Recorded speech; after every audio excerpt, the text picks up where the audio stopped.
जय हिंद। फिर से आप सभी का स्वागत है फिर से एक नए वीडियो में।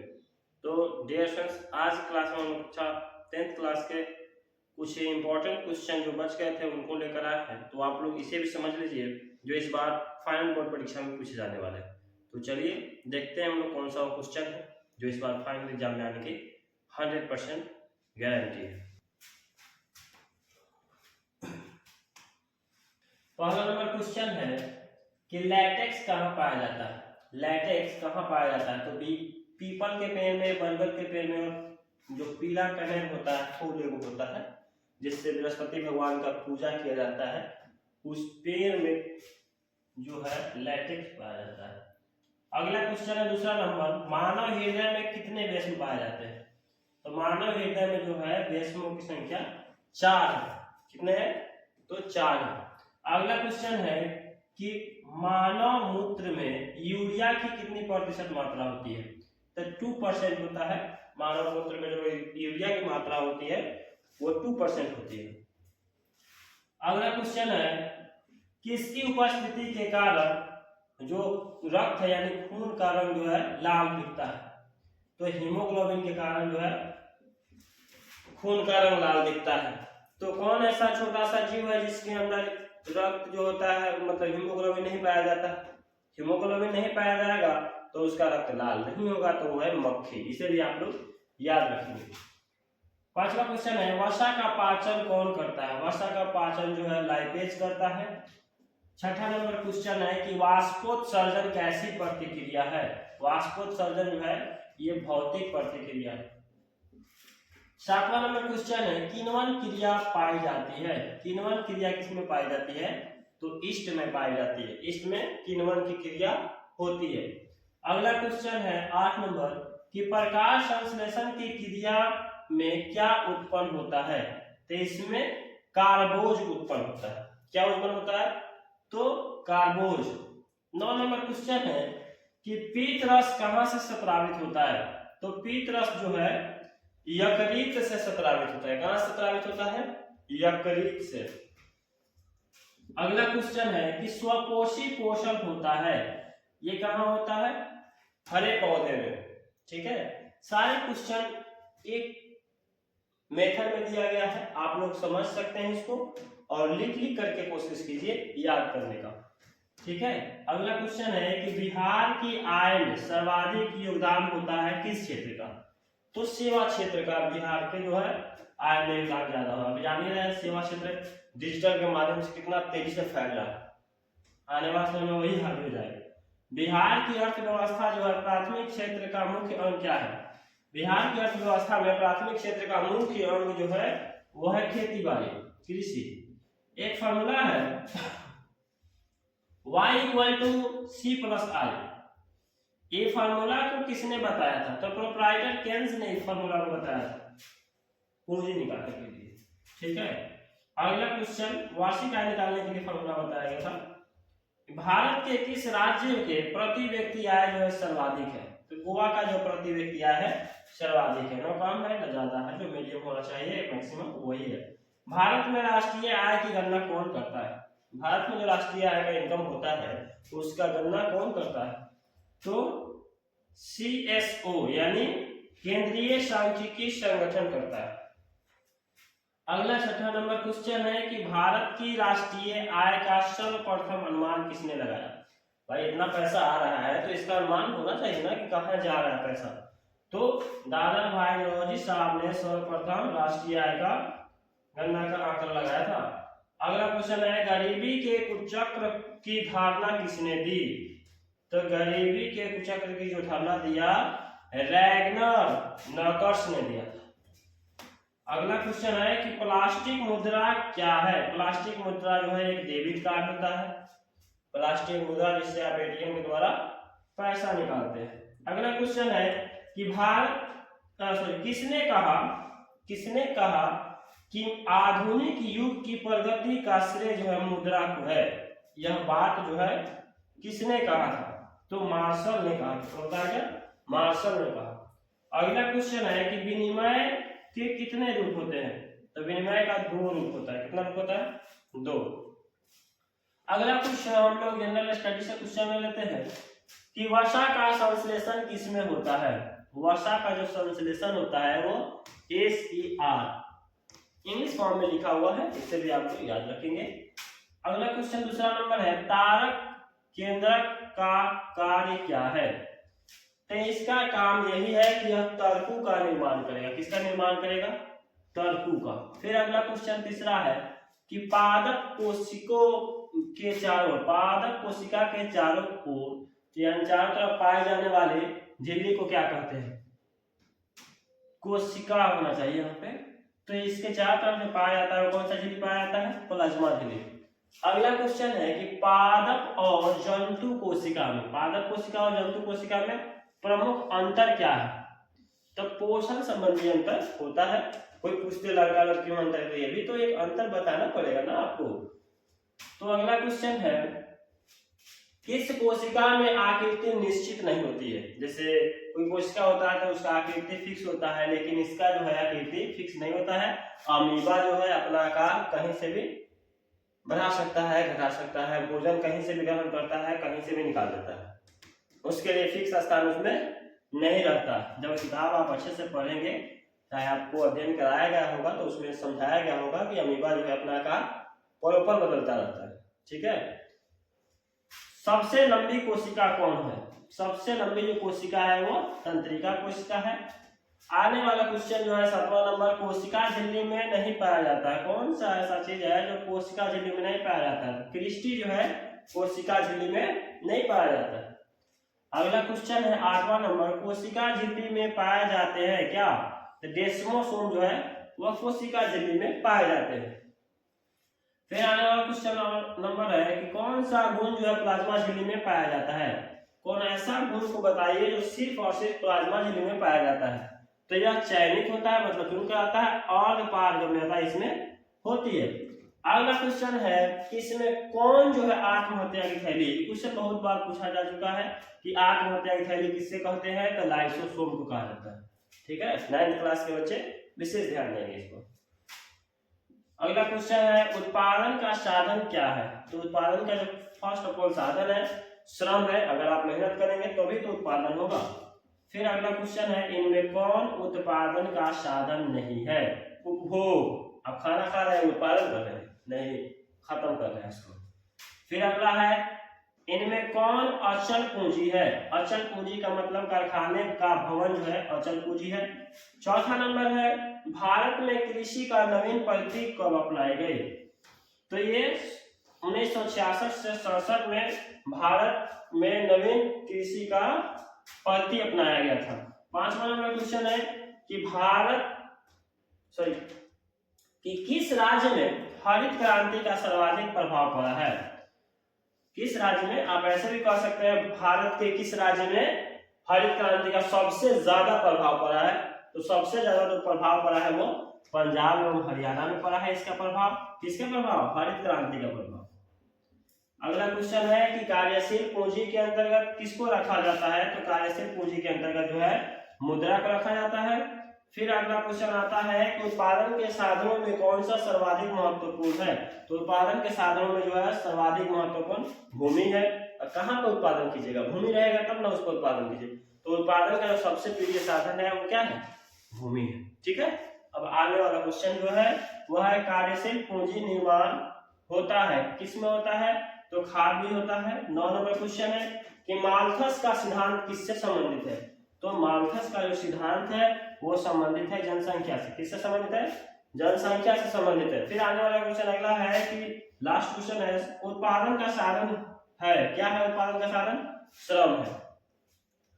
तो डियर स्टूडेंट्स, आपसे हम उम्मीद कर सकते हैं कि आप ये सारे क्वेश्चन को जो है अच्छे से समझ पाए होंगे। अब आपसे एक और उम्मीद है कि आप इस क्वेश्चन सबको लिख करके याद करें। इस बार फाइनल एग्जाम में इससे बहुत सारा क्वेश्चन आपके बोर्ड परीक्षा में रहेगा। अगर आपको ये वीडियो अच्छी लगी है और इस रिलेटेड और सारे वीडियो देखना है तो मेरे चैनल पर सबसे पहले जाइए और उसको देखिए। बहुत सारा ऑब्जेक्टिव क्वेश्चन हमने दिया है जो आपके बोर्ड परीक्षा के लिए बहुत ज्यादा काबिल मतलब साबित होगा।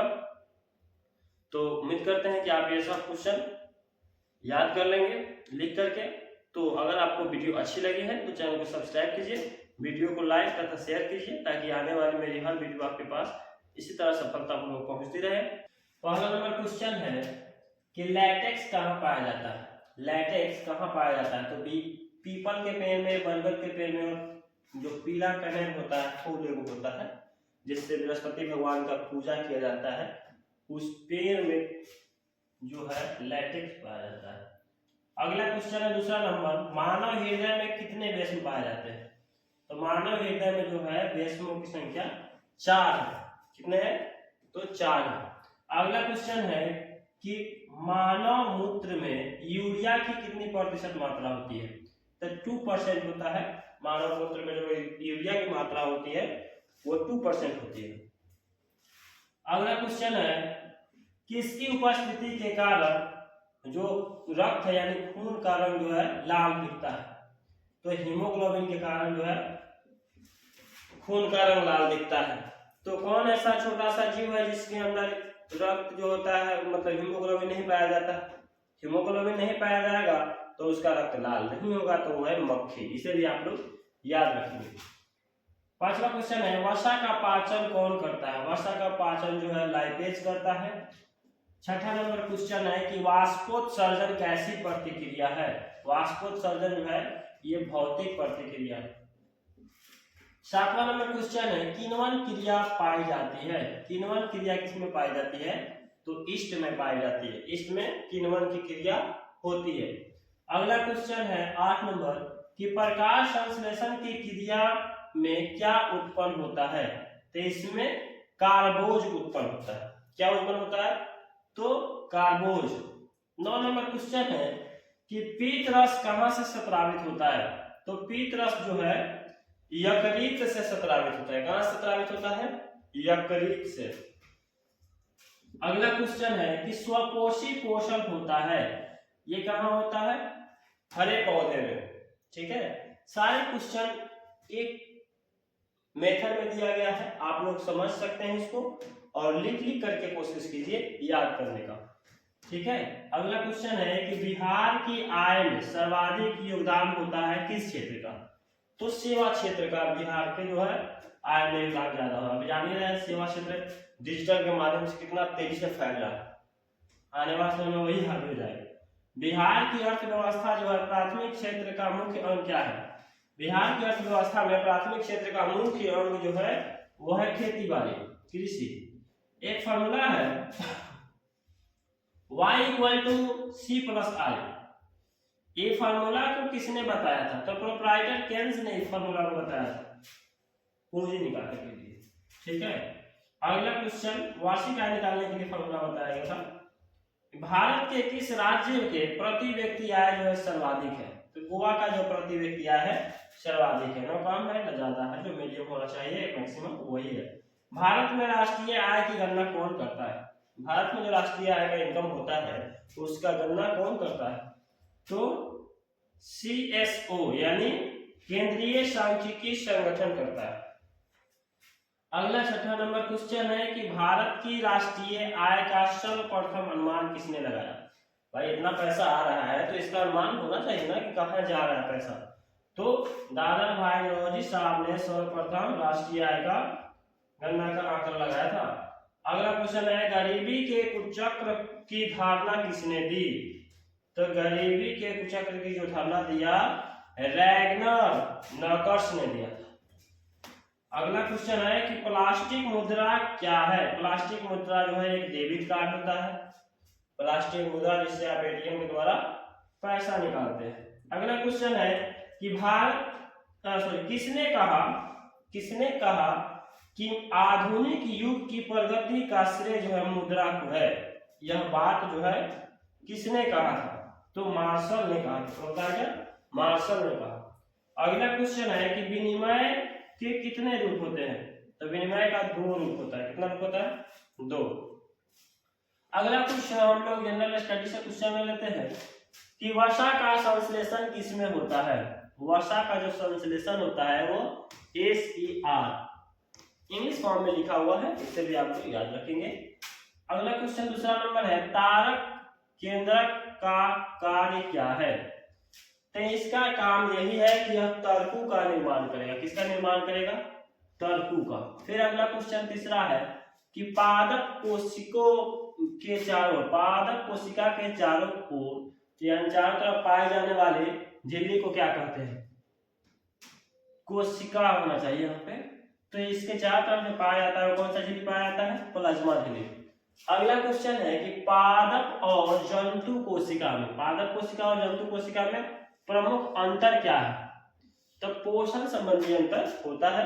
कोई पूछते लड़का लड़की में अंतर, तो ये भी तो एक अंतर बताना पड़ेगा ना आपको। तो अगला क्वेश्चन है किस कोशिका में आकृति निश्चित नहीं होती है? जैसे कोई कोशिका होता है तो उसका आकृति फिक्स होता है, लेकिन इसका जो है आकृति फिक्स नहीं होता है। अमीबा जो है अपना आकार कहीं से भी बढ़ा सकता है, घटा सकता है, भोजन कहीं से भी ग्रहण करता है, कहीं से भी निकाल देता है, उसके लिए फिक्स स्थान उसमें नहीं रहता। जब किताब आप अच्छे से पढ़ेंगे, चाहे आपको अध्ययन कराया गया होगा तो उसमें समझाया गया होगा कि अमीबा जो है अपना आकार परोपर बदलता रहता है। ठीक है। सबसे लंबी कोशिका कौन है? सबसे लंबी जो कोशिका है वो तंत्रिका कोशिका है। आने वाला क्वेश्चन जो है 7वां नंबर, कोशिका झिल्ली में नहीं पाया जाता है। कौन सा ऐसा चीज है जो कोशिका झिल्ली में नहीं पाया जाता है? क्रिस्टी जो है कोशिका झिल्ली में नहीं पाया जाता है। अगला क्वेश्चन है 8वां नंबर, कोशिका झिल्ली में पाए जाते हैं क्या? तो डेस्मोसोम जो है वह कोशिका झिल्ली में पाए जाते हैं। फिर आने वाला क्वेश्चन नंबर है कि कौन सा गुण जो है प्लाज्मा झिल्ली में पाया जाता है? कौन ऐसा गुण को बताइए जो सिर्फ और सिर्फ प्लाज्मा झिल्ली में पाया जाता है? तो यह चयनित होता है, मतलब चुन कर आता है, और पारगम्यता इसमें होती है। अगला क्वेश्चन है कि इसमें कौन जो है आत्महत्या की थैली? क्वेश्चन बहुत बार पूछा जा चुका है कि आत्महत्या की थैली किससे कहते हैं? तो लाइसोसोम को कहा जाता है। ठीक है, 9th क्लास के बच्चे विशेष ध्यान देंगे इसको। अगला क्वेश्चन है उत्पादन का साधन क्या है? तो उत्पादन का जो फर्स्ट ऑफ ऑल साधन है श्रम है। अगर आप मेहनत करेंगे तभी तो उत्पादन होगा। फिर अगला क्वेश्चन है इनमें कौन उत्पादन का साधन नहीं है? उपभोग। आप खाना खा रहे हैं, उत्पादन कर रहे हैं नहीं, खत्म कर रहे हैं इसको। फिर अगला है इनमें कौन अचल पूंजी है? अचल पूंजी का मतलब कारखाने का भवन जो है अचल पूंजी है। चौथा नंबर है भारत में कृषि का नवीन पद्धति कब अपनाई गई? तो ये 1966 से 67 में भारत में नवीन कृषि का पद्धति अपनाया गया था। 5वां नंबर क्वेश्चन है कि किस राज्य में हरित क्रांति का सर्वाधिक प्रभाव पड़ा है? किस राज्य में? आप ऐसे भी कह सकते हैं भारत के किस राज्य में हरित क्रांति का सबसे ज्यादा प्रभाव पड़ा है? तो सबसे ज्यादा जो प्रभाव पड़ा है वो पंजाब एवं हरियाणा में पड़ा है। इसका प्रभाव किसका प्रभाव? हरित क्रांति का प्रभाव। अगला क्वेश्चन है कि कार्यशील पूंजी के अंतर्गत किसको रखा जाता है? तो कार्यशील पूंजी के अंतर्गत जो है मुद्रा को रखा जाता है। फिर अगला क्वेश्चन आता है कि उत्पादन के साधनों में कौन सा सर्वाधिक महत्वपूर्ण है? तो उत्पादन के साधनों में जो है सर्वाधिक महत्वपूर्ण भूमि है। कहाँ पर उत्पादन कीजिएगा? भूमि रहेगा तब ना उस पर उत्पादन कीजिए। तो उत्पादन का जो सबसे प्रिय साधन है वो क्या है? भूमि है। ठीक है। अब आने वाला क्वेश्चन जो है वह है कार्यशील पूंजी निर्माण होता है किसमें होता है? तो खाद भी होता है। 9 नंबर क्वेश्चन है कि माल्थस का सिद्धांत किससे संबंधित है? तो माल्थस का जो सिद्धांत है वो संबंधित है जनसंख्या से। किससे संबंधित है? जनसंख्या से संबंधित है। फिर आने वाला क्वेश्चन अगला है कि लास्ट क्वेश्चन है उत्पादन का साधन है क्या है? उत्पादन का साधन श्रम है। तो डियर स्टूडेंट्स, आपसे हम उम्मीद कर सकते हैं कि आप ये सारे क्वेश्चन को जो है अच्छे से समझ पाए होंगे। अब आपसे एक और उम्मीद है कि आप इस क्वेश्चन सबको लिख करके याद करें। इस बार फाइनल एग्जाम में इससे बहुत सारा क्वेश्चन आपके बोर्ड परीक्षा में रहेगा। अगर आपको ये वीडियो अच्छी लगी है और इससे रिलेटेड और सारे वीडियो देखना है तो मेरे चैनल पर सबसे पहले जाइए और उसको देखिए। बहुत सारा ऑब्जेक्टिव क्वेश्चन हमने दिया है जो आपके बोर्ड परीक्षा के लिए बहुत ज्यादा काबिल मतलब साबित होगा। तो उम्मीद करते हैं कि आप ये सब क्वेश्चन याद कर लेंगे लिख करके। तो अगर आपको वीडियो अच्छी लगी है तो चैनल को सब्सक्राइब कीजिए, वीडियो को लाइक तथा शेयर कीजिए ताकि आने वाली मेरी हर वीडियो आपके पास इसी तरह सफलतापूर्वक पहुंचती रहे। तो फिर मिलते हैं हम लोग नेक्स्ट वीडियो में। तब तक के लिए धन्यवाद। जय हिंद।